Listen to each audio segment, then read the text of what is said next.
या न्यूज बुलेटिनचे सहप्रायोजक आहेत गोकुळ. राज्यासह कोल्हापुरातील सर्व पक्षातील नेत्यांनी उपमुख्यमंत्री अजित पवार यांच्याबद्दल ऋणानुबंध व्यक्त केले. मुख्यमंत्री देवेंद्र फडणवीस यांनी महाराष्ट्राच्या प्रश्नांची जाण असणारा नेता, जनसामान्यांमध्ये प्रचंड मोठी आस्था असणारा नेता, संघर्षशील नेतृत्व, त्यांचं आज जाणं म्हणजे मनाला चटका देणारा आहे.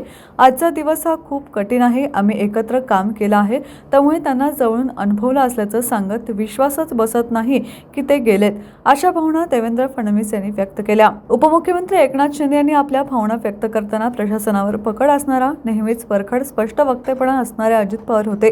चुकीला चूक म्हणणारे पण प्रेमळ व्यक्तिमत्व म्हणजे अजित पवार.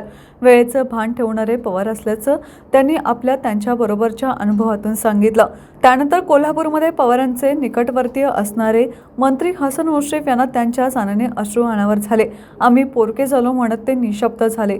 शिवसेनेचे आमदार चंद्रदीप नरके, गोकुळचे संचालक अजित नरके, काँग्रेसचे नेते सतेज पाटील, शिवसेना आमदार राजेश क्षीरसागर, आमदार विनय कोरे, माजी खासदार राजू शेट्टी, माजी खासदार संजय मंडलिक, खासदार धनंजय महाडिक, आमदार अमल महाडिक यांच्याबरोबर विविध पक्षाचे नेते, सामाजिक कार्यकर्ते, राष्ट्रवादी काँग्रेसचे सर्व पदाधिकारी, अखंड महाराष्ट्राची जनता यांनी सोशल मीडियाद्वारे आपले अजित पवार यांच्यासोबतचे अनुभव सांगत त्यांच्या कार्याचा गौरव करत श्रद्धांजली वाहिली.